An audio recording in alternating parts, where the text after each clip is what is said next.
y'all have so much power in what y'all say. It can really make or break the man that you're speaking to. You know, so definitely I would encourage, if you can say something nice to one of the men in your life that you love, if you can see him changing and becoming better, encourage him on it, because he might not think anybody sees it. He might be like, you know what? Nobody sees me change. Nobody cares about this. And if you say, hey, you know, I see you being more patient. I see you being more loving. I see you being more understanding. That would go a long way. Yeah, I'm quick to send my brother a text. Like, I'm so proud of you. I was just thinking about you and you're a great dad or whatever. Yeah. You know, because sometimes I just think about him and I'm like, man, he's a great man. Like, I mean, like, beat the statistics. Yes, he beat the statistics. Don't bring no drama my way. Don't bring no drama my way. Don't bring no drama my way. Yeah, I might have a great day. Don't bring no drama my way. Don't bring no drama my way. Don't bring no drama my way. Yeah.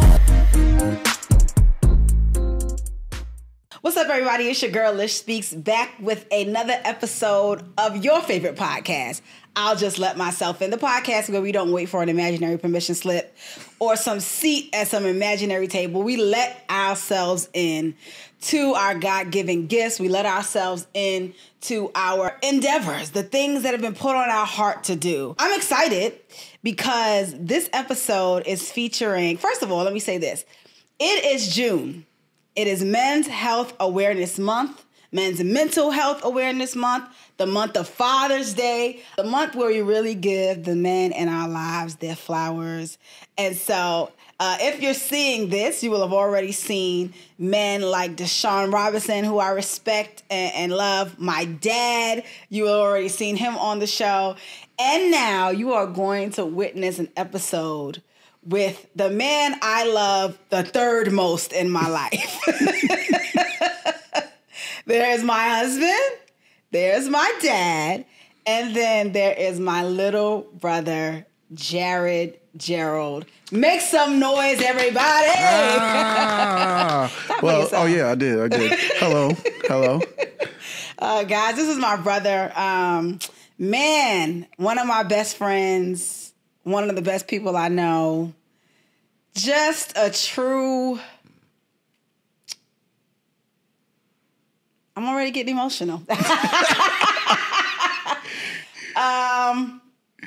Just a heartsy guy. My brother is the person who I learned that being emotional and having feelings don't mean that you won't knock a person out. That's who I learned that from. He's the embodiment of tough, strong, protector, provider, but also will cry, will tell you how he feels, will play with his kids, will roll around on the floor. You are really an incredible person, and I'm going to give you your flowers today. But before we do that, I have the best segment in podcasting. It's called What I'm Stepping In. This is where I tell you guys what I'm stepping in for today. And you're in for a treat because I actually have not done this for a few episodes. I kind of been slacking. We've been having some guests that kind of had to go and things had to be quick.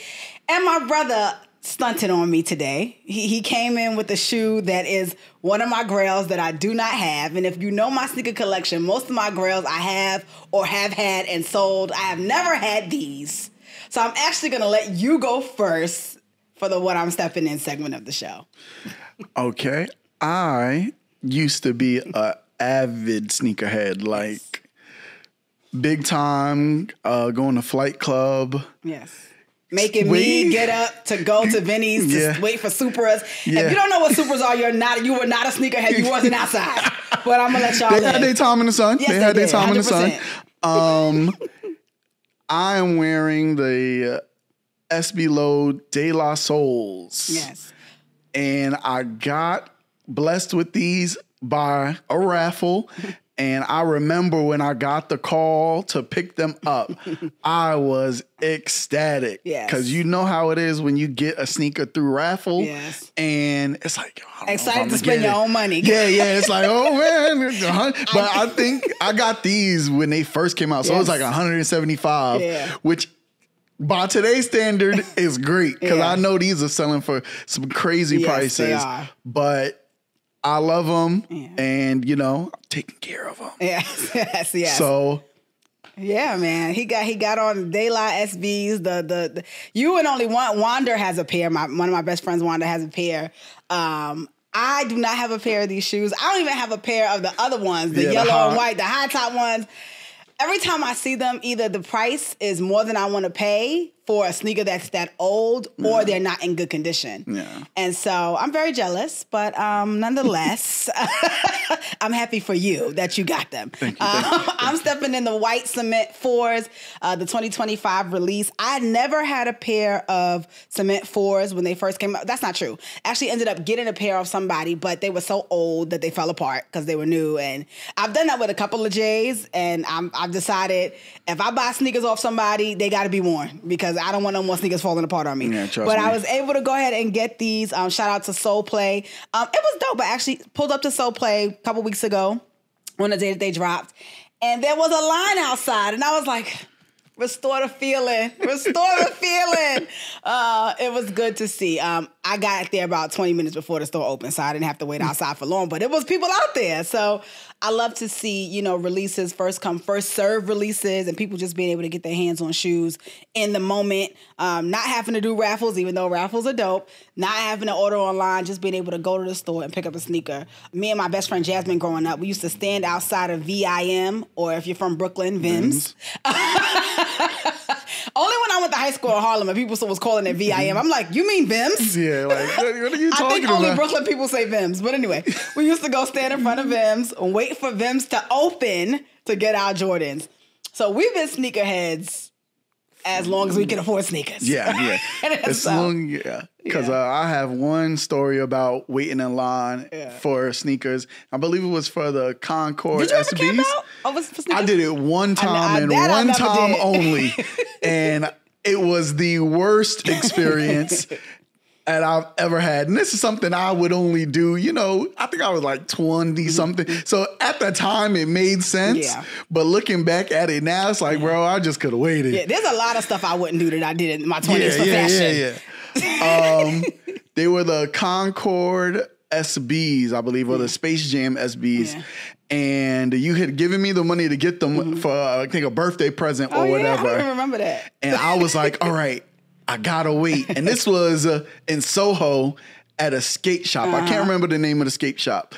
So I go there early. It's already a line forming, and I'm like, all right, this will be good. I'm wearing shorts, got a cardigan on. I think I'm doing it, man. Then the nighttime comes. It get cold. It get real cold.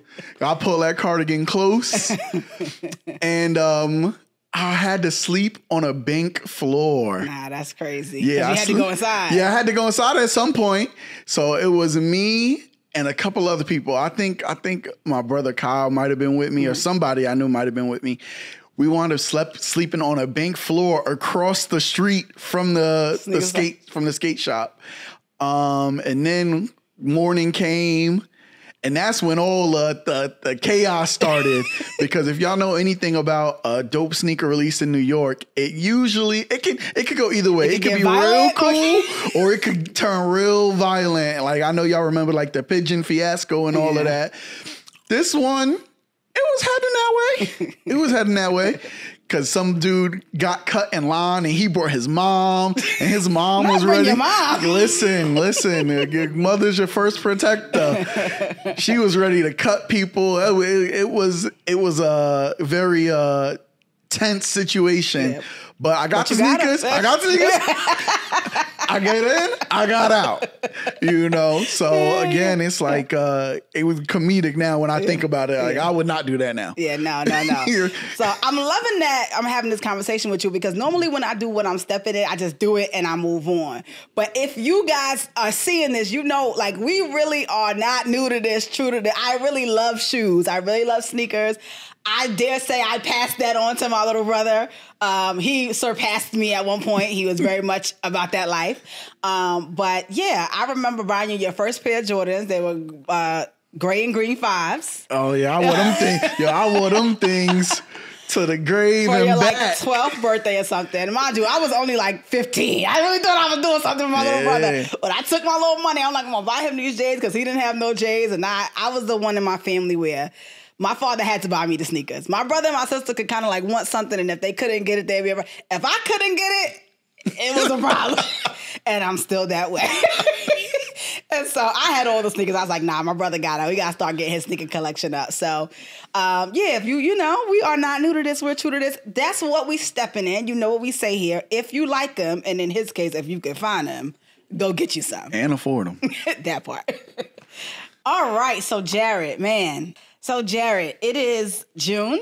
And June is Men's Health Month, Men's Health Awareness Month. It's a month that we talk about men's mental health, men's physical health, men's emotional health the most. And, you know, I've been interviewing and talking with men who I really love and respect. And it's been so eye-opening because I think a lot of times as women, we can minimize men's health to, all right, how you doing? And when's the last time you've been to the doctor? But it's so much bigger than that. And I think also men minimize their own health so much because society doesn't always allow you guys the space to say, I'm well, I'm not well, I'm sick, I'm tired. It's like, listen, things got to be done and I got to do them. So Exactly. So for that, I want to ask you, you know, how is your mental health these days? And what do you feel like the people around you, your community could do, if anything, to improve it? That is a loaded question because there's no simple answer to it. Yeah. You know, you can say things like, well, you know, if I had more time off of work or if I made more money or, you know, whatever the case may have you, there's no real straightforward answer to it. It's one of those questions that you know the answer to, but you can't express it. Where it's like, I need this or, you know, this would help. But I think what is helping is asking men those questions and it becoming more normalized and saying, hey, man, are you okay? Yeah. You know, what's going on? It's okay to talk about it. Yeah. Because I know for a long time there's been stigmas around, you know, talking about your mental health, especially as a man, you know, and even for women, they kind of push it under the rug. But I know more so for men, like you said, you kind of gotta, you know, things have to get done and I need to be doing them. So, you know, again, I'm grateful for the air and the space and the time to talk about these things. Absolutely. Well, we're going to talk. I feel like a lot of men struggle silently. Even my own husband, sometimes I'm like, are you okay? Like, I know you're happy overall. You know, I know your life's not terrible, but, you know, you've been through hard things. There's a lot of pressures of being a man. There's a lot of pressures of being a husband. Especially to a wife who, so the other day I was like, do you wish you married someone who was less ambitious? He was like, baby, no. But I be having us all over the place, like all over the place, doing everything. And so as a husband, as a father, you know, what you're going to get into, talking about my beautiful, amazing, smart, strong, courageous, amazing nephews. But, you know, as a husband and a father, how do you fight your battles and let people in, let your wife in, let your family in, or do you? Well, I'll say this. My wife prays for me a lot. Yes. You know, because I wouldn't say I'm the most, in this point in my life, I'm not the most open person. You know, I feel like a lot of times men don't want to burden other people or be seen as complaining about, you know, issues or things like that. But I talk to my wife, you know, every now and again. She checks on me. She's like, hey, you know, how are you doing? And I'm like, bro, this system is... It's systeming, man. Yeah, yes, it is. The conspiracies are conspiring, and you know, There's society, a meme. There's a meme. We says, "Give a brother a break." Yeah. How much more can I take? But like I said, my wife really prays for me. She checks on me, and she does a wonderful job of really trying to let me know that I am valued and appreciated and loved. And I know a lot of times that might not be a man's love language is, words of affirmation or things like that, so I appreciate hearing it. Yeah. It definitely helps battle the societal thoughts that, I know myself and most other men have, where it's like, bro, I just don't feel like I'm doing enough. I just don't feel like this. I don't feel like that. And it's like, I want men to know that, if you are doing your best, truly, if you're doing your best and your family is provided for, they're not hungry, there's a roof over their head, your children are laughing and smiling, and your wife is happy, you are doing the great work. You're doing amazing, a great job, so definitely take that time and take those moments to appreciate that. Yeah, that's good. You are a father of 3, which is crazy, bro. Yeah. Slow down. Bro. Leave that girl alone. Listen, if there's one thing I want anyone to take away from this podcast today is fun leads to family. Just remember those wise words that if you having fun, it might lead to family. That's how my 3 got here. Just trying to have some fun, man. Too much fun. So it's so funny because the last 2 were pretty much back to back. Yeah. And so in my wedding photos, you and Jackie are holding Gideon. And then here comes Zion. Yep. And people be like, wait, that's not the same baby? I'm like, that's not the same baby. They just got the same face. Yes. And they are, a year apart? Year and a half apart? Yeah. Gideon just turned 2 in March of this year, and Zion is going to be turning 1 year old in August. Yes. So... Yeah. Yeah. So y'all wasn't playing. Runner up. And when I look at you with your sons, it's probably one of the most healing things in my life for a lot of reasons. But the biggest reason is because, you did not have what you are. We did not have, but you specifically, because you're a boy and you have sons, you did not have the father that you are. And when I was doing my episode with Dad, which you'll see, he was very honest about that, very honest about the fact that watching you is like a miracle to him, because he knows he didn't do that for us, know?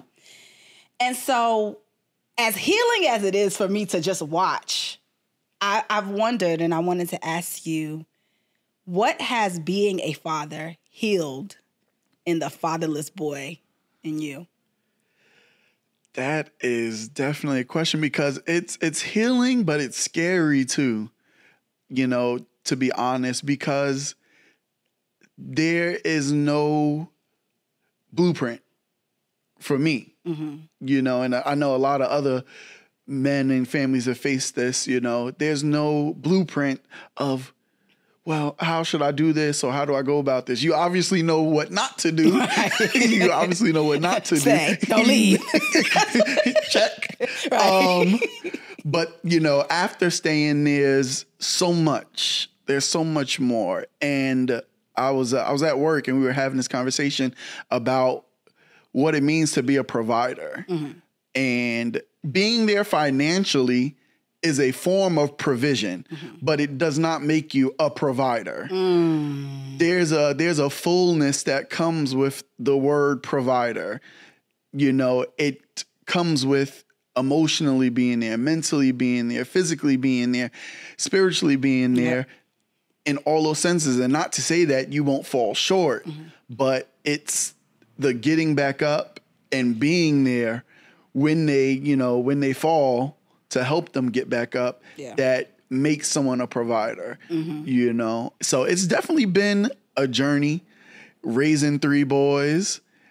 And I want my children, I want my sons to know freedom, to know, emotional freedom, physical freedom, spiritual freedom, mental freedom, because a lot of times your oppression of yourself as a man starts when you're young. Just from my experience, because, we're told from a young age that we have to be kind of stalwart emotionally, like we have to be this wall, and you do have to be strong. Like that's just point blank about being a man. You have to be strong because there are things required of you in your life that if you are not practicing strength as a man, it will break you. Yeah. It will break you, and you might not be able to lift yourself back up. Come back up, yep. We were just watching an episode of Black Mirror, me and my wife, and it was an episode where this guy got his heart broken. And 15 years later, he's still mad at the woman, still mad at her, still upset about everything she did to him. And it comes to find out that it was all because of one misunderstanding that took him down this road of destruction that basically left his life in shambles. And that can happen to a lot of men because for us, we are passionate. I'll say that. When men put something on their heart or put something on their mind, they give it their all. Yes. So when it kind of doesn't work out or it falls to pieces, it's harder for us to kind of get back up and go at it, So I definitely want my sons to know that I will be there no matter what. Yeah. That I'm going to help you carry your burdens. I'm going to encourage you. I'm going to help you see through the things that you want to see through. Yeah. Because I love them and I want them to know that they will always have that support. Yeah. Yeah. Do you feel like there are things that you learned from our father? And I shouldn't say, I said that you were the fatherless boy in you. I shouldn't say that. We were not fatherless. Our father was around. Yeah. Periodically. I always say he never missed a birthday. He never missed a graduation, never missed a holiday. The months in between were murky. Yeah. But once we became adults, it actually flipped. I'm talking about flip side. And so for me, there's been a lot of healing in that relationship because kind of the way you talked about your sons just now, I feel like that's how dad is now with us. Like he wants to walk us through anything. Yeah. He wants us to know he's here for us, that he has our back, that he'll do anything, which to be honest, I need it more now than I think I needed it as a kid, so I'll take it. But in that journey of healing your relationship with our dad, what has that done for you? What has that done for you as a man? It has closed wounds that you kind of thought didn't hurt you. You have that you told yourself didn't hurt. Yeah, it's like if you have a scar and you're like, the scar doesn't hurt, but it's a reminder. And I think that's definitely what it was. The scar of, my dad not being around as much as I would have liked, has healed. Yeah. With his newfound vigor in being in our lives. I remember that when it first started. You thought he was sick. I thought he was dying. I thought he was 100. You think dad got cancer or something? No. I thought he was 100% on his way out of here because it was that much of a change. Yes.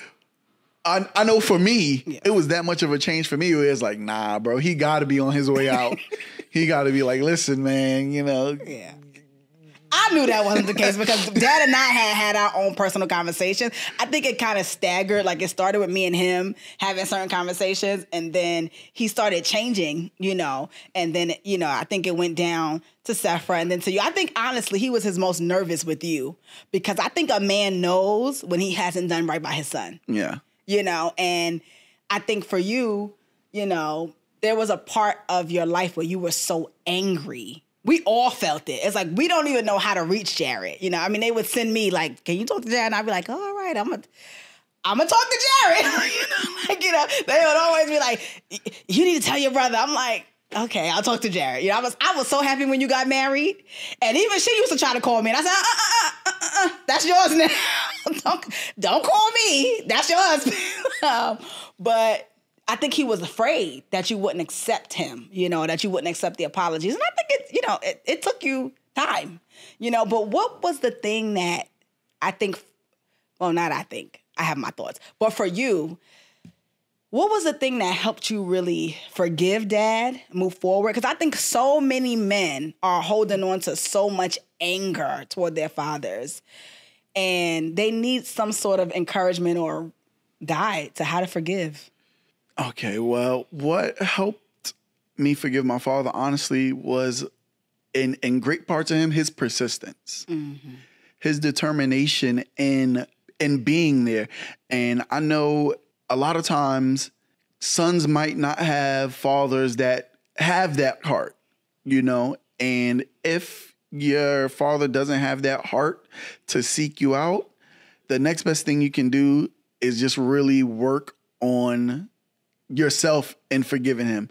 Because if he's not coming to, you know, right that wrong, then continuing to hold on to that is only gonna make the wound fester more and deeper. Yeah. But if, like myself, you are blessed to have, you know, a father who can admit his wrongs and wants to seek reconciliation. Thank you. I was like, retribution? I got you, brother. Yeah, reconciliation. That's a start. And, you know, if he's coming to you being honest, because a lot of times people can come and not be prepared to receive the truth of the hurt that they've done to you. You know, they might come and just want it to be washed under the rug, like, hey, I'm here now. So all of that stuff. I'm human. Nobody's perfect. I hate things like that. Dad has never tried to wash over his stuff with those type of tropes, you know, which I so appreciate. Yeah, the accountability. Yeah, thank you. That's it. If you know, if your father who's coming back into your life years later is taking accountability for his wrongs, I think that's a great step in you really starting to grow in forgiveness, because that shows, hey, listen, I know I did wrong by you. I'm not blaming you. I'm not saying it was your fault. I'm not blaming anybody. Yeah. I'm not blaming your mother, because a lot of fathers do that. Well, your mother would. No. Even if that's true. Yeah. If you're going to come back into your child's life, take full accountability. Yeah. Because, you know, I would move and have moved heaven and earth for my children. Yes, you have. We won't get into that, but know, you have. Yeah, I have moved heaven and earth for my children. And there's nothing in my mind that I can logically be like, you know what? I don't want to. My wife went to Florida for a week and took my children. And I was, as much as I enjoyed the peace and quiet, I was like, they're my world. Yeah. If I don't have them, then I kind of don't got nothing else going on. It's like, oh, when y'all coming back? You know? Yeah. Oh, again, going back to men who are seeking to reconcile with their father. If your father is coming to you in a place of humility and honesty, and I think you have to accept that and then go from there. There will be arguments. there will be fights. You will say things that are going to hurt him. And prayerfully, he is open to receiving that. Now, don't just be like, yo, you trash. Like, have some civility. And have some compassion. Have some compassion because he's coming back. Right. Because it takes a lot. It takes a lot for a man to come say he's wrong, you know, and especially in such a major way. Like, it takes a lot for a man to say, hey, I'm sorry I did not raise you. I'm sorry I was not around to encourage you and teach you and train you up in the ways that I should have. And that is a systemic issue within our people because my father had the same thing with his father. And I'm sure his father had the same thing with his father. And if you have sons, you want to be the curse breaker. You want to be the chain breaker of that curse, of that, oh, well, you know, I didn't have a dad and this, that, and the third. It's not a funny story, but it's a funny story. I remember a long time ago, we were in a church in Brooklyn and we were, I think it was either campus or teen ministry. And our teen worker asked us, what are we all doing for Father's Day? And all the boys looked at each other and started laughing. Like, bro, what are you talking about? Father's Day? You mean second Mother's Day? So, you know, I prayerfully, all of us, you know, have healed.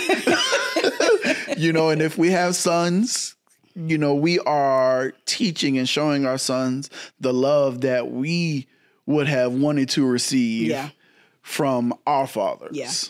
Had they, you know, had the understanding and capability to do such. Yeah, that's good. Let's talk about the relationship of a mother and a son, right? Because we were raised in a single parent home with our mom. And even earlier today, you know, we were talking about the sneaker thing. You was like, the mom's the first protector. That's not the natural order of things, but that's the way we grew up. Talk about how your relationship with our mom informs the way that you parent and how you are as a father. My mom is a very lovely woman. Yes. And she, in all her ways, she's patient. Yes. She's understanding. It's a good time. Yeah. She's patient. She's understanding. And I will say this, I'm grateful for the woman that she was and is continuing to grow in, because you have a lot of times parents are not open to having conversation with their children. Yeah, like my mom is in her best way always seeking to be a better parent to her children.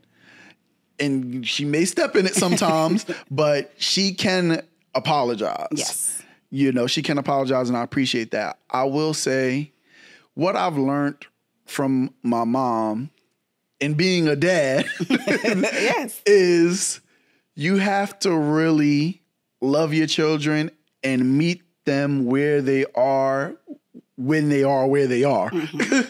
Yeah. She talked about that. I don't know if you saw the episode with she and I, but she talked about that. Yeah. You know, because once if you try to push your child beyond where they are, it may very well, first of all, hurt them and turn them against you. Yeah. Because your child is not meeting the expectation that you're putting on them. And at the end of the day, that's really what your children want. Yeah.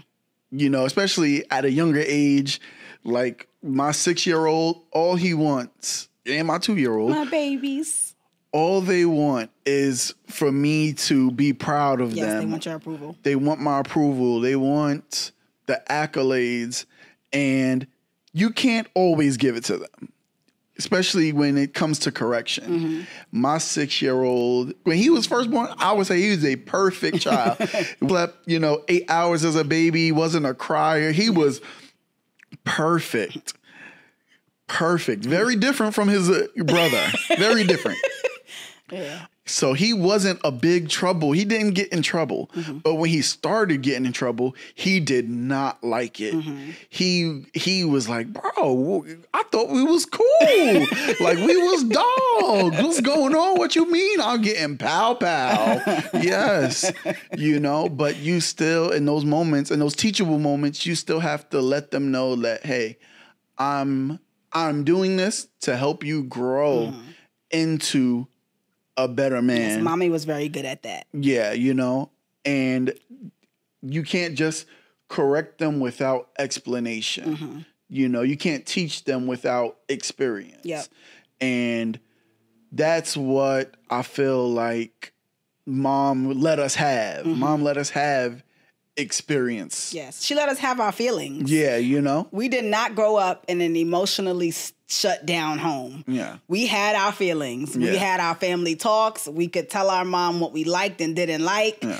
We could tell each other what we liked and didn't like. Yeah. It was a very affirming home. We couldn't really tease each other too much. We had to like sneak and tease each other. Yeah. We couldn't like call each other stupid. That was like, like we couldn't call each other ugly. Yeah. My siblings couldn't make fun of me being darker or whatever. Like we would have to, it was certain little playful things, but my mother didn't play that. It was, you're going to speak highly of each other. You're not going to, you're going to speak, or you're not going to speak at all, you know? And I really, you know, as you go, sometimes, let me know if you've had the same experience. As I get older and I be around people, I be realizing like, wow, we were really raised well.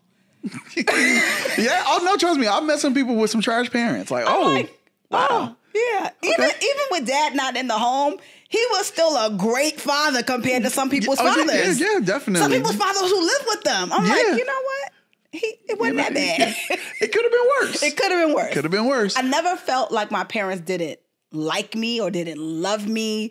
There were times where I felt like I disappointed them or that they compared me to my big sister or whatever, even though they tried not to. Yeah. You know, and I think some of that stuff too, as I get older, I realized that was just my internal feelings. Like I remember feeling a lot like very misunderstood. But then also when I look back on my childhood, people would ask me questions and I wouldn't want to explain myself. Well, girl. Yeah, they're not going to understand. You not a clue. Right. So if there are some things that I look back on and I'm like, there's some things that I know that I could have been contributed to or just, you know, the enemy wanted me to believe about myself, right? Because there's spiritual things at play too. It's not just, you know, you and what you teach your kids. There's a whole ecosystem. Their friends at school, what they're watching on TV, the music. And so I really do think about that and think, you know, about my childhood in that way.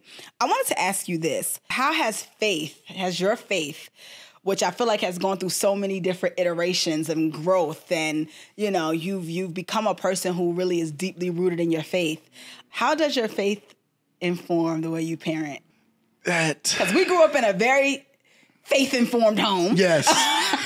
I don't know if, you know, I probably spoke about it, but my mom prayed through New Year's one time. Yes. You know, faith. Yes, she was a praying woman. Yeah, we were, the story that he's alluding to is we were on New Year's Eve. So growing up, my mom made everything a thing. Like holidays were so fun, so beautiful, candy everywhere, decoration. My mom, one of the things that I want to imitate if the Lord allows me to be a mother is that she made things fun. So New Year's Eve, you know, she would get us sparkling cider and snacks and pigs in a blanket and whatever else, you know, hors d'oeuvres, like make it like a little party for our family.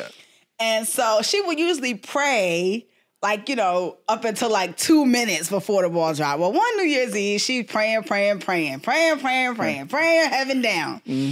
And then we're trying to like get her attention because the ball is about to drop. And Lord, help these children to understand that there's nothing more important than praying to you.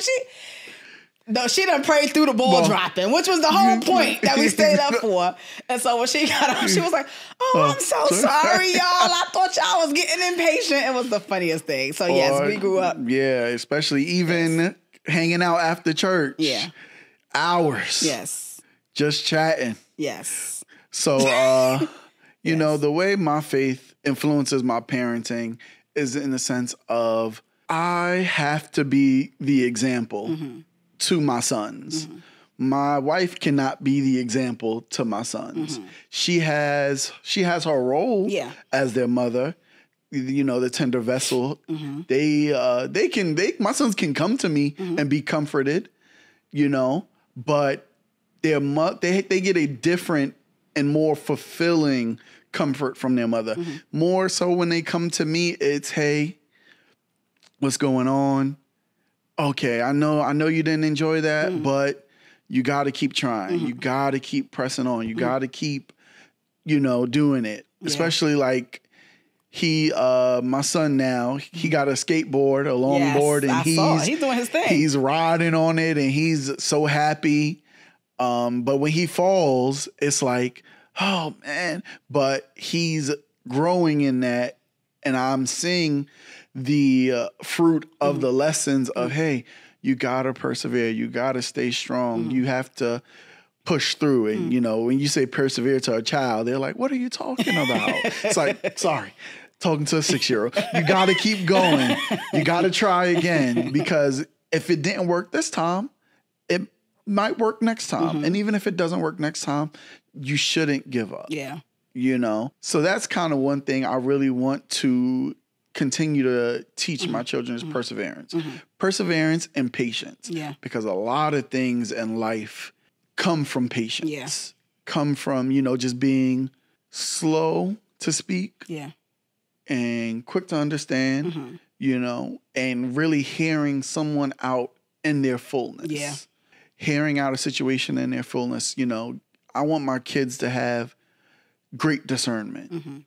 I feel like that's definitely something me and my wife have grown in leaps and bounds in recent time is discernment, because growing up, you learn, or you have these moments where you give to people that you shouldn't. You give of yourself to people that you shouldn't.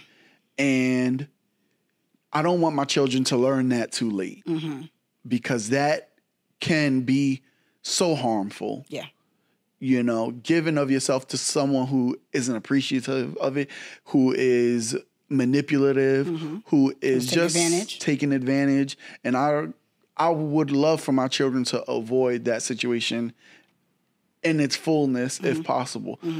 But if it forbid it happens, I want them also to have the tools to overcome those feelings and be able to still press on. Yeah. You know, so. Yeah, that's good. How do you use your relationship with the Most High to, I guess, regulate your emotions and your feelings? It's a complicated relationship. It's definitely a complicated relationship.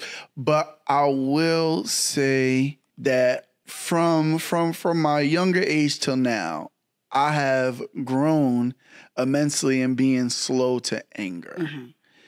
I, growing up, was hot-headed. Crash out. Big time. Right. And let me say this. Anybody who knows me, those situations were rightfully so. Yes. Never without reason. I will give you that. Listen, I've grown. I believe in diplomacy. I believe that we should have a conversation first. And if the conversation doesn't work out, then we can go to other options. But let's talk first, because I can admit if I'm wrong.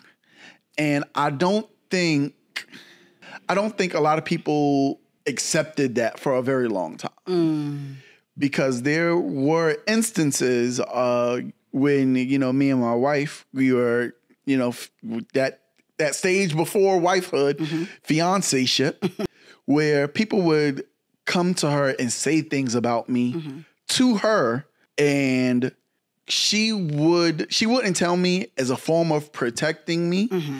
And, you know, we've had this conversation multiple times, and even years later, it's like, you have to tell me these things so that I can then talk to this person and address the situation. Yeah. Because if I truly wronged you, let me go about it the right way and say, hey, you know what? I apologize. I'm sorry that what I did came out that way. That was not my intention, and I apologize for it being received as such. But if it was just some foolery, like, oh, well, I just don't think Jared is this. Like, somebody told my wife that they did not believe I was going to be a good leader to her. And in that moment, my wife, like I said, she's a prayer warrior. So in that moment, to her, that was a very big thing. And she prayed, and, it was shown otherwise. But stuff like that hurts men because that's our role. We are leaders. And I'm not going to say I'm a perfect leader. But I'm definitely You're pretty good. I'm doing You're pretty good, doing a bang up job. You know what I mean? But it's instances like that where someone feels like they have a level of access to you where they can say these certain things and then walk away. And you're saying they're not gonna walk away? No, we're gonna have a conversation. We're gonna have a conversation, and I think a lot of times people don't want to have that conversation. People just want to say what they want to say to you, and go on about their way. And I'm not that. I'm not that kind of person. Even at my job. Even at my job, I'm very enthusiastic. We are confrontational people. I won't say confrontational. I'm confrontational. I won't say confrontational, but I'm willing to confront. Maybe that's. I'm not confrontational unnecessarily. I actually think I'm pretty diplomatic and logical. I feel the same way. But we're going to talk. I'm not going to be feeling all these feelings and they not saying nothing. I'm too grown. You know what I mean? I'm not a child. And I'll talk to my parents, friends, family. I'm going to say what I need to say. Because the way I'm playing it in my head, I'm being disrespected. Yes. The way it's playing in my head, you talking real crazy, and it's not making me feel good. It's not making me feel good. And I would like to feel good. I would like for you to feel good. Right. I would like the hawk inside of me to stay inside. I don't want to turn green. Like if I don't have to feel this way, then why feel this way? No, truly, for real. So speaking about that young crash out Jared who has changed, you've changed so much. Let me just say this: you've changed and kept all the best parts of yourself. I hope so. I really feel that way. I feel like you've gotten softer, but not soft. I feel like you've gotten way more responsible, but you haven't lost your fun, kiddish, goofy side. I definitely feel like you've grown in discernment. And it took a specific situation, in our family for me to realize that, like, he knows what he's doing. I may not always understand it. I may not always agree with it. But he knows what he's doing. He knows what he's doing, and he knows why he's doing it. And sometimes, with the men in our lives, especially if you're a big sister or mom, whatever, you just have to let them live. You cannot control or manipulate. I think when it comes to me and you, we've had some intense moments when it comes to being there for each other in really hard times. I feel like we've seen each other cry and hurt in different ways that maybe other people in our family didn't physically see, even though they may know of the situations. I always tell people, if someone did something to me, I'm calling my brother. You know what I mean? I'm on your head. It's not, there's no, my husband has a lot to lose. Job-wise. And he gonna be with my brother, but I'm calling my brother. Maybe not now because you have 3 kids. But no, I'm on your head. Without the 3 kids, I'm calling my brother because you're gonna be hurt. Like, like you're gonna know not to ever mess with me again. So I feel like we have a very specific relationship, and I feel like you and Sephiroth also have a very specific relationship. Like, we're very blessed. And I think that because it's our family and it's just our normal, we don't realize that other people don't have this. Yeah. Like the forgiveness. We have all forgiven each other. And true forgiveness, not like forgiveness with like a little bit of spice on it. I still feel away. Like true forgiveness, true understanding, true having those hard conversations. We've had difficult conversations where we all had to sit and listen to each other. And I think that it has been so healing. It's been so healing because I feel like the parts of ourselves that maybe we didn't know how to communicate clearly as children, we've learned how to communicate them as adults. So what I'll ask is, what would you tell your younger self, you know, that he was going to be when everyone else, maybe even family, was telling him that he couldn't be this or that? What would you say to that kid? You know, it's funny. I feel like I've thought about this and I did not know what to say.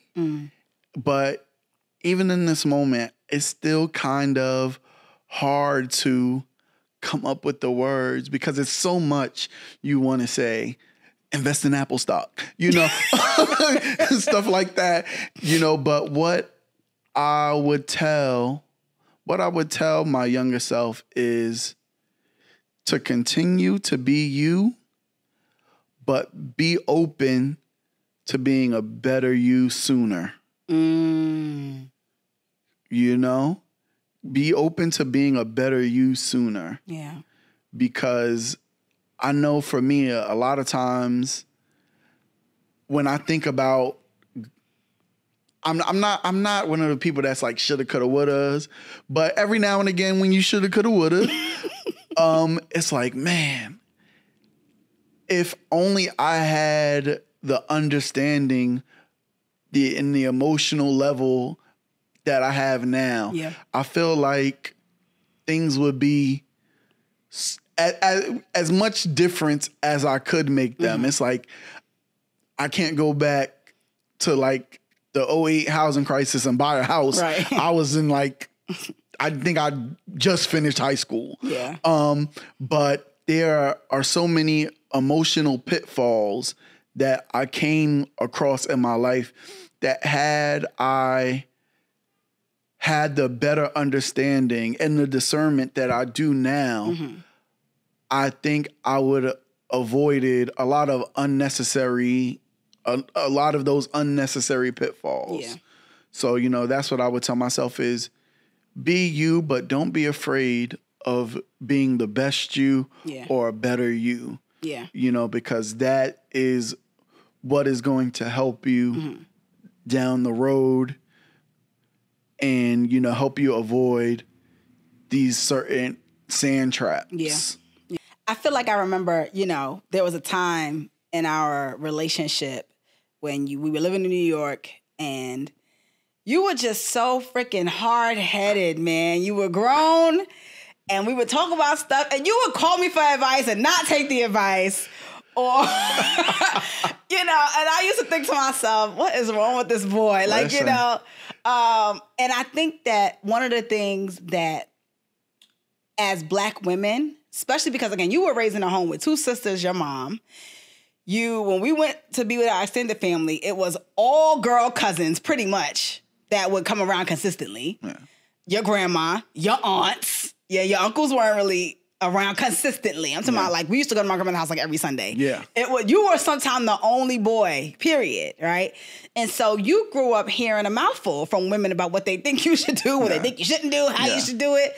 And I think sometimes as women, we don't always understand what a man actually needs from us, right? He doesn't always need, even as a sister or a mom, you to lay a heavy hand of opinion on him, or, you know, he doesn't always need to know that what he did is not something you approve of or whatever. No. And I feel like I've had to learn as we've gotten older, and especially as I've gotten married, the best way to communicate with a man to actually be helping him and not just be, you know, telling him what you think.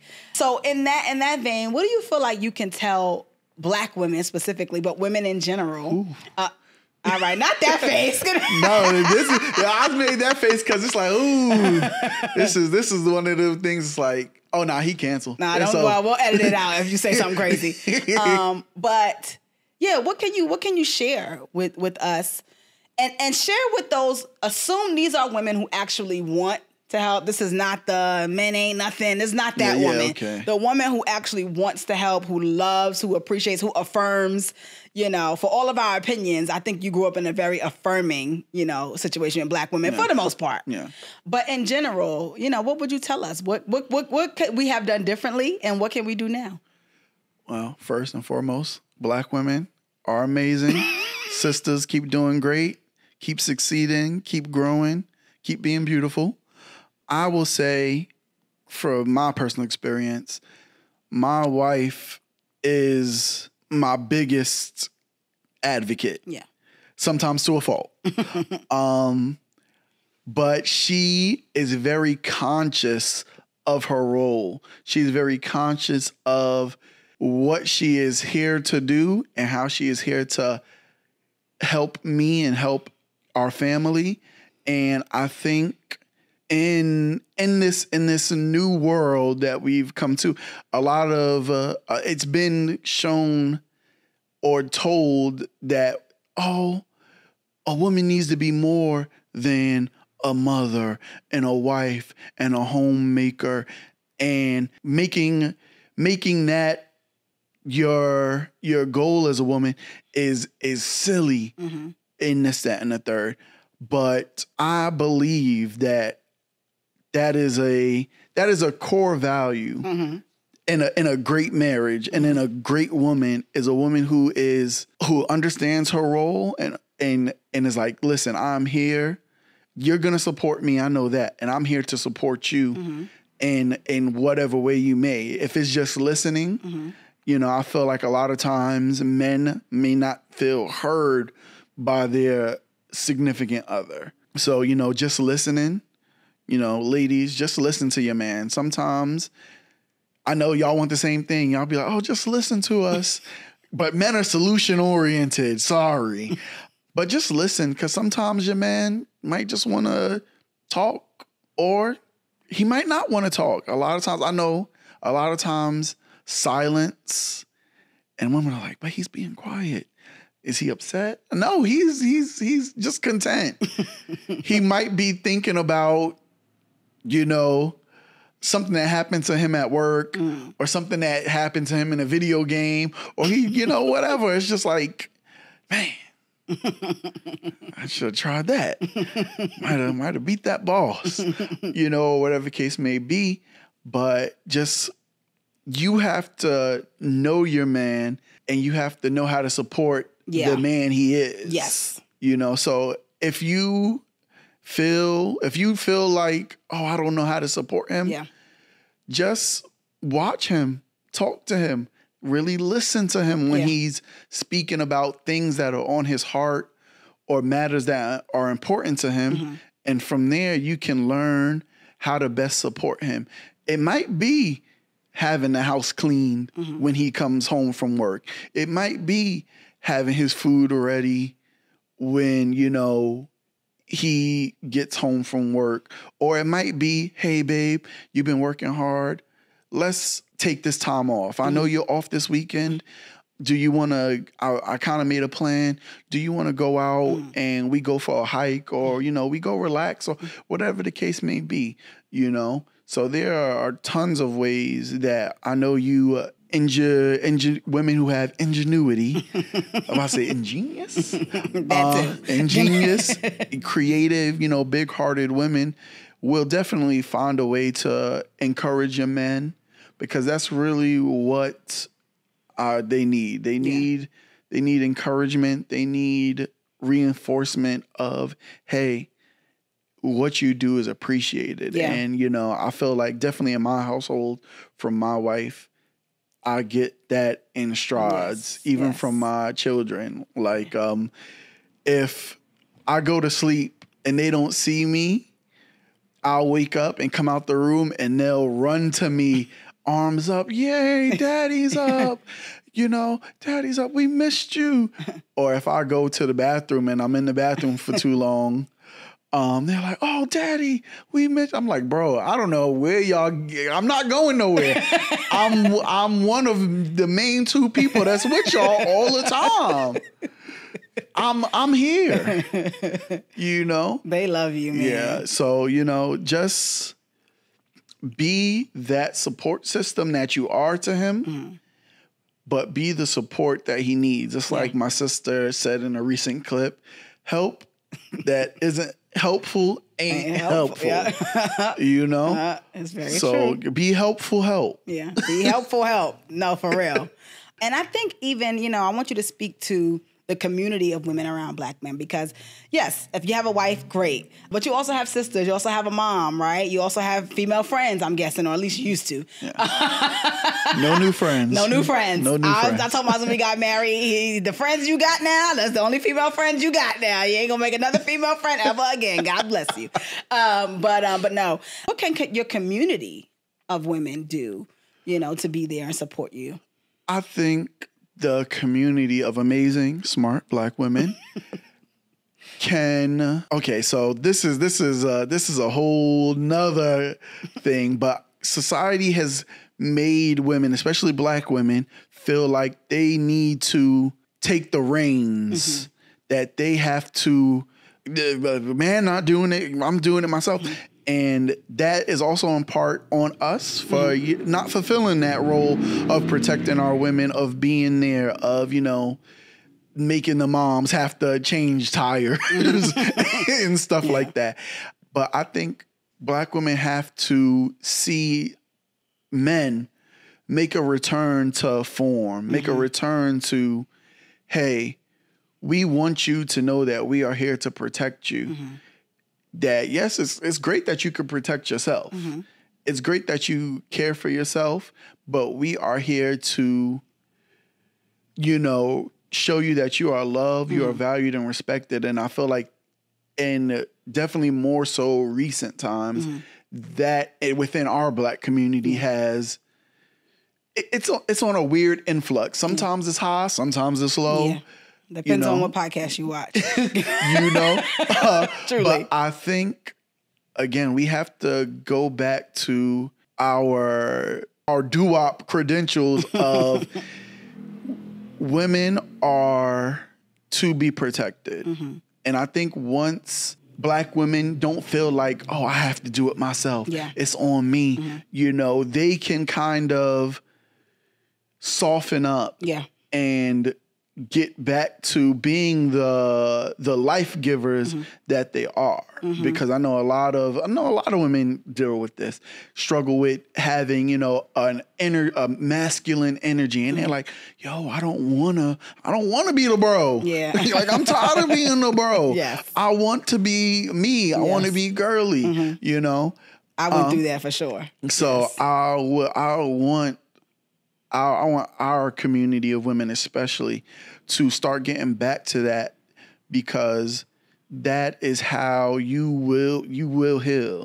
That is how you will find, peace within yourself, when you start getting back to how you are supposed to be. When a creature or animal is living outside of its role, it does more harm than good. So if a man is living outside of his role, not being provider, not being a protector, it does more harm than good. Yeah.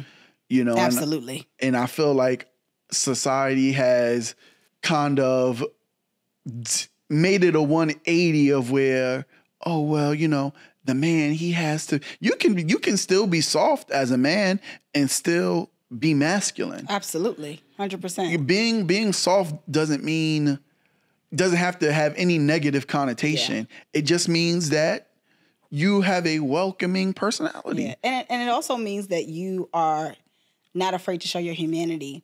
I tell people all the time, my husband is a lot like my brother. They can be very fun, very goofy. They have their emotions. Sometimes they can wear their emotions on their sleeves. Sometimes they can play it close to the chest. And my husband really had to reframe my idea of masculinity, in the sense that masculinity is not just, I'm gonna shoot from the hip, I'm gonna blow up every time I don't like something. Because that's what we grew up around. We grew up around men who were angry, and in terms of like when I say grew up around, not necessarily the men in our lives, but the men in our environment. Yeah. You know, we grew up in Bed-Stuy in the 90s, you know, and knock somebody out if they look at you wrong or talk to you wrong was par for the course, right? And learning a different way of dealing with things from seeing my husband has helped me understand that that's the most masculine thing. Being soft and welcoming and warm is so masculine because it allows me to operate the best in my feminine.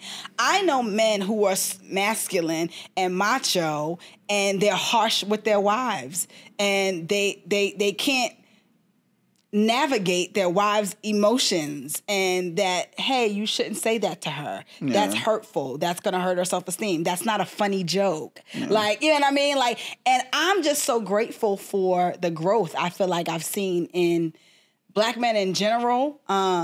Because I feel like we're in a situation, I love what you said, returning to form. I feel like we're in a situation where people want to return to form. And I also think, if I could just speak to the women, you know, I think when it comes to Black men's health, Black men's mental health, Black men's physical, spiritual health, we've got to remember that their job is to protect us, but part of our role and job is to respect them. So many Black men's mental health, I speak to a lot of men, a lot of husbands, but a lot of men in general. And so many of their mental health problems come from not being respected, being spoken down to, being neglected, be it as children or as young adults, being told what they weren't over and over and over again.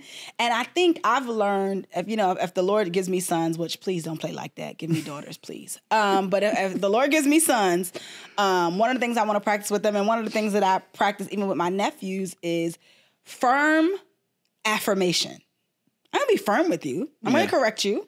I'm going to tell you, I'm going to steer you in the right direction, but it's always going to be in the affirmative, not in what you aren't or can't or shouldn't. It's going to be, these are the things that you need to be doing so that you can become this great man that I know you already are. Yeah.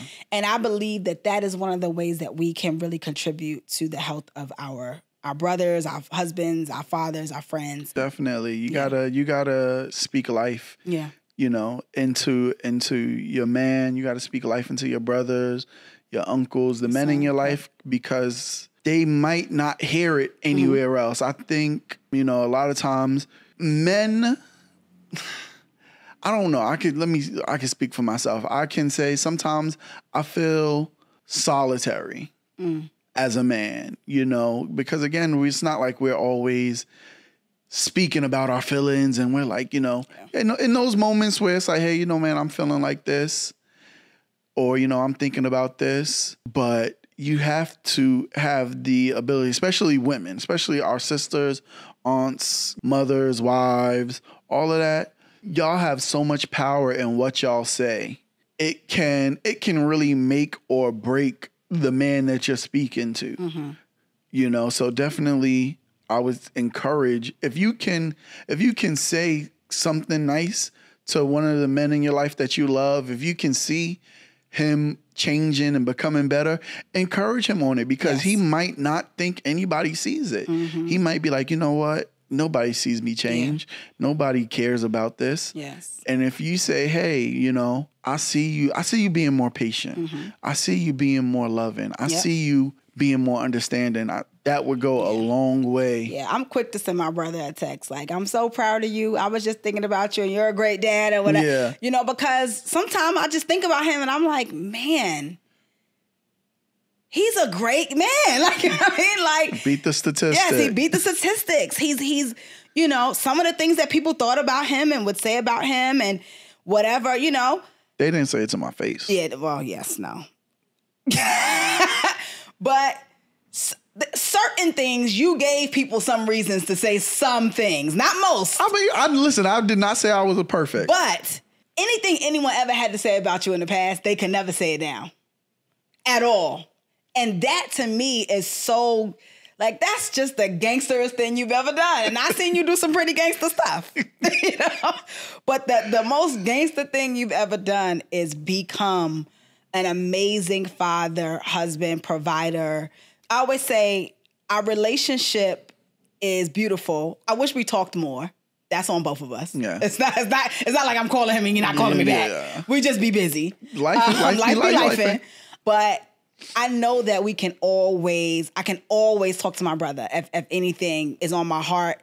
I remember years ago when Ava DuVernay did that movie, I think it was 13. Yeah. And you called me and you was just crying like. Yeah, it still breaks my heart now. There's that was an eye opener for me. Yeah. You know, because you really don't think in a sense that you're just hated for no reason. Mm-hmm. And when the reality is that you are disliked and looked at less than because and systemically held down because of the color of your skin, or whatever the other many reasons may be that they feel they have the right to do such things, to create laws. Laws. Yes, that and this still, is still happening. Yeah, there are plenty of people in places that were alive when we were still 3/5 a man, mm-hmm. and many of those people are still in powerful places. Mm-hmm. Or their descendants. Mm-hmm. So that was eye-opening for me. Yeah.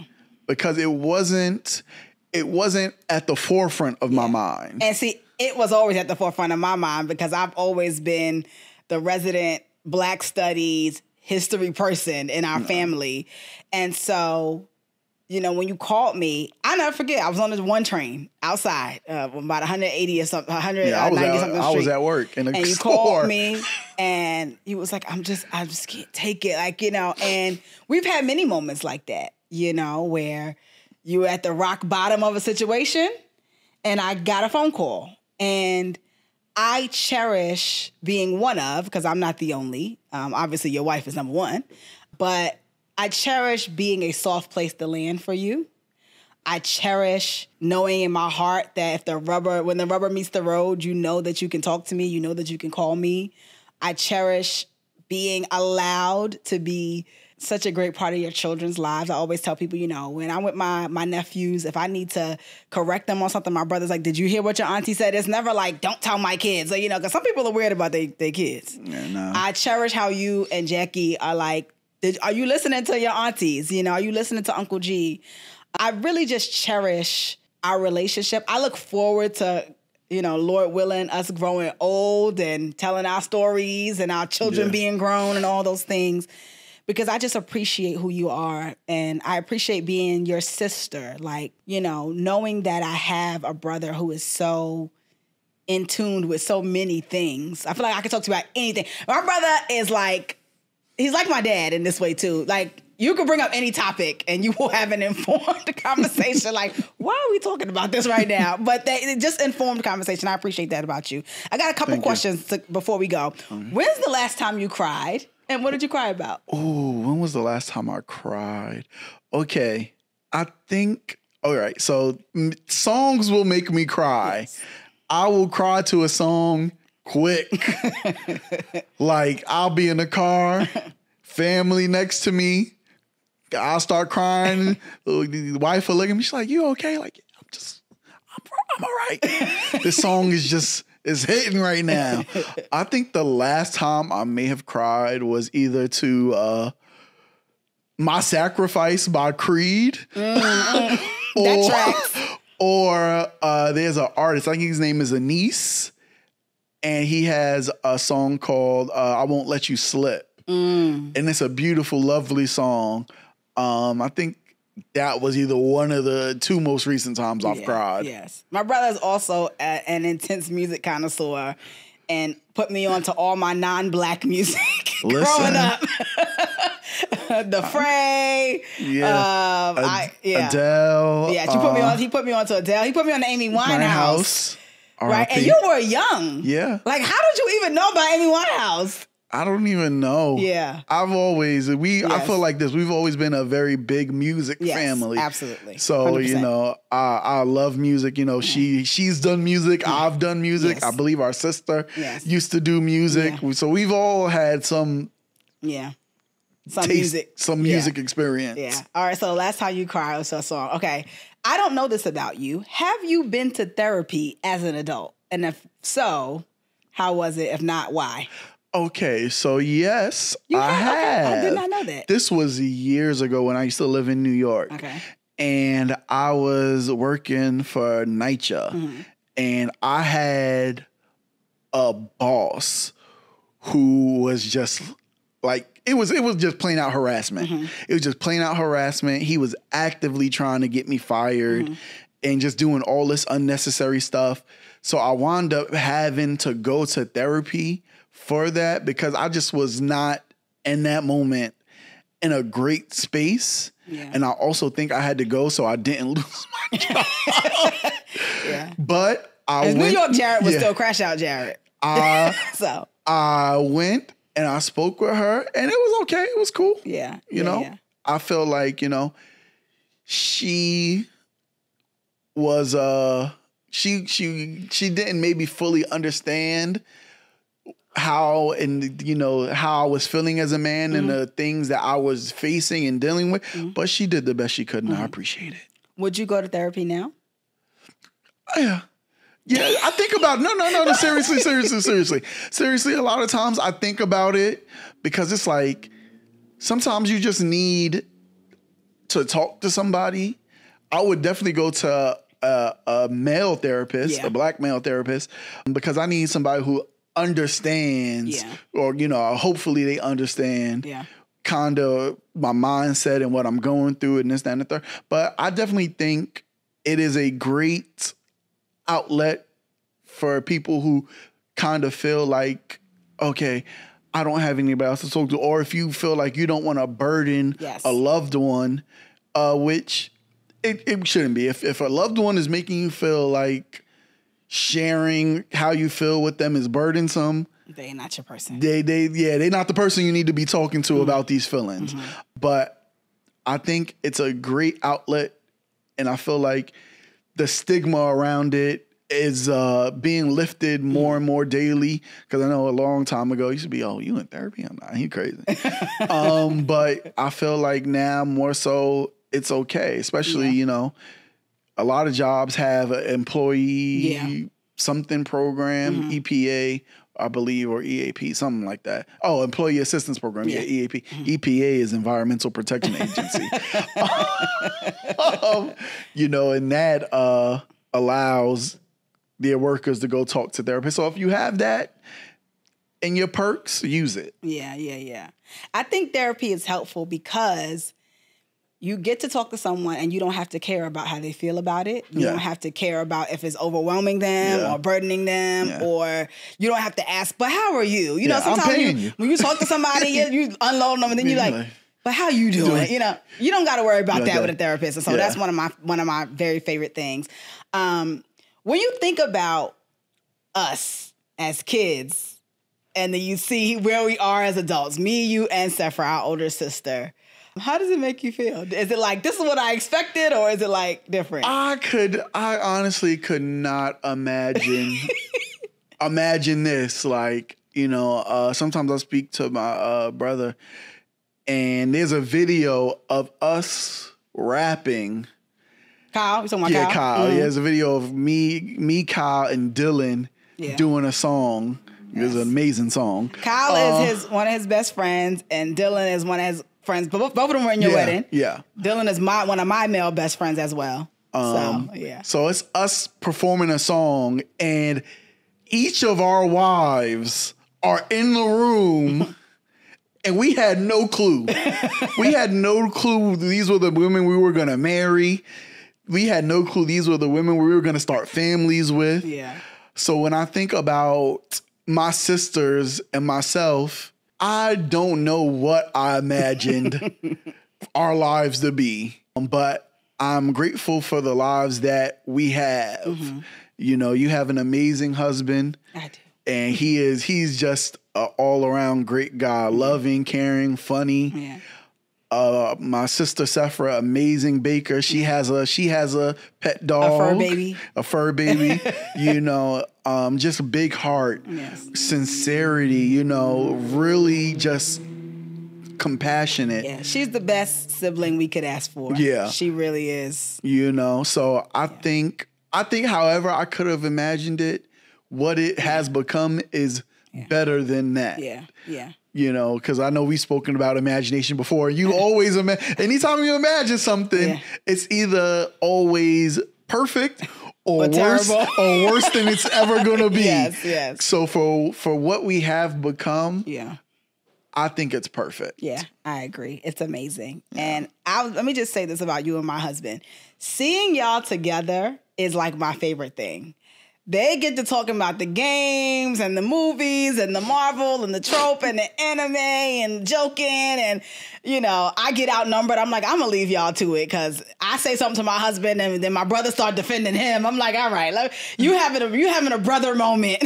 I'm a dispassionate third party. I love it.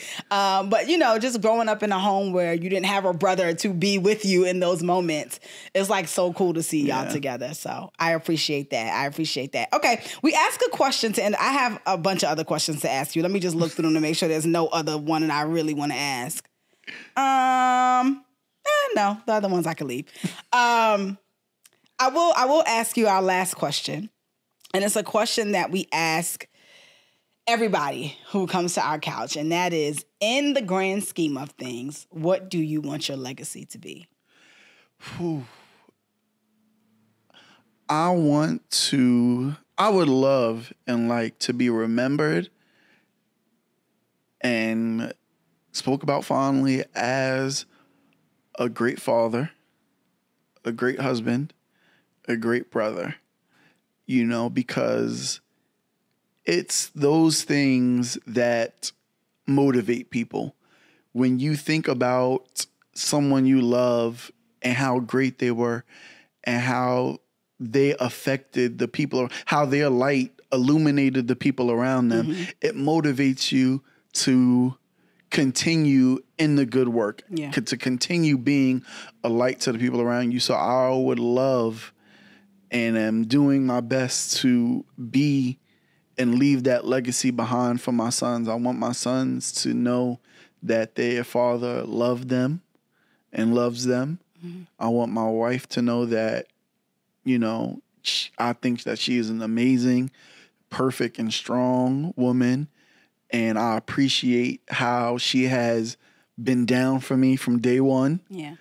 You know, and I want my family, you know, sisters, mom, dad, cousins, aunts, uncles, all to know that I appreciate everything that you guys have done for me, all the kind words, all the lessons, and you all have played a part in helping me to become the man that I am today. Yeah. Aw. I love that. What's your favorite lesson I've ever taught you? Can you remember? There's tons. There's a lot. I feel like the most valuable lesson you taught me, and it's one I teach Yesh, is integrity. Is you have to have integrity as a person. Because if you're not an integrable, I don't know if that's a word, if you're not an integrable person, nobody will want to be around you or deal with you because you are a liability. And even the people who love you will keep away from you because you don't have any integrity. They don't know what you're capable of. And I feel like you taught me that, and that is a very lifetime lesson of be a person with integrity, because that will always benefit you. Yeah, absolutely. Tyler's episode is My Brother's Keeper. And when you think about how you've been kept in relationship with your sisters, we talked a little bit about, you know, how that has gone. But I want you to talk about how other Black men, your brothers, your friends, mentors maybe even, have been keepers for you and how important that is to our community. That is great. Black men need Black men, you know, and you need your brothers. You need your support system of brothers who can come around you and understand, because there's a difference between men and women. That's just fundamental. And sometimes your female friends or your mom or your sister or your wife may not understand the male feelings or the male, you know, I guess feelings is that experience. The male experience. Thank you. Perfect. The male experience that you're experiencing, that you're having. I know, and it's kind of sad. A lot of my stories, when it came to it, you have to show up. If you're going to be a mentor to a young black man, or you're a father to a son, or a brother to a brother, uncle to a nephew, you have to show up. I have great uncles. My Uncle Tony, I love him, and if he will make you laugh. Yes. he is comedy embodied. Yeah. I have another uncle, Uncle Corey. He is where I get all my nerdy stuff from. He's, you know, and they got that from their brother, my Uncle Bernard. You know, may his soul continue to, you know, find peace and be rested. And all of them have, you know, played a part in helping me, first and foremost, love comics, but also grow in understanding and how to be better. You know, even growing up in the church, I can think of people like Lee, Damon, Rick. There's so many influential men that I've had in my life. Yeah. That, you know, I can thank for taking the time of not only being patient with me, but having the heart to stick through with me and show me how to be better. Yeah. So that is the biggest thing I can say, is just show up for your brother, show up for your nephew, and be that support for him. Yeah. You know, don't be there to be like, oh, I told you so, man. You know, even if you know it's not going to work out, be there to support him when it doesn't. Say, hey, man, I know you was really banking on that. I know you really wanted that to happen. I'm sorry it didn't happen for you, brother. Let's figure something else out and get you back, you know, trying again, you know. Yeah. So just show up, be available, you know, and that's how I would help. Yeah. That's good. That's good. This has been a great episode. Thank you for being here. It's been a pleasure to be let in by myself. Period. Yes, you let yourself in. Well, my brother, before he sat down on the couch, he baked us some brownies. My brother is an amazing baker and cook as well. Me, my sister, and my brother all throw down in the kitchen. And thank the Lord, because my mother stopped cooking for us about 15 years ago. So she used to throw down too, but it's been a minute. So we're getting ready to enjoy some blondie. But I want to say this to you. If you stuck around this long and listened to this whole episode, first of all, thank you for being here. Thank you for listening. If you're listening on Holy Culture Radio, if you're watching on Holy Culture's YouTube, or if you are watching this on my YouTube, I'm so grateful that you're here. Please subscribe to whatever channel that you're watching us on. Subscribe to my YouTube, Lish Speaks. Any podcast platform that you are listening to this on, we would love to hear your feedback. So if you could go ahead and write us a review, telling us what you think. Go ahead and give us thumbs up, 5 stars, likes, comments, shares, all the things, so that the algorithm can spread this podcast to like-minded people. Our encouragement here is that you let yourself in. Let yourself into the thing that is burning within your heart for you to do. Let yourself into the thing you've been put on this earth to do, because all our time is limited and we never know, you know, when it's going to be up. So I want to encourage you, don't stall anymore. Don't procrastinate anymore. Don't wait anymore. Go ahead and let yourself in, and I will see you back here. Same time, same place next week. Peace.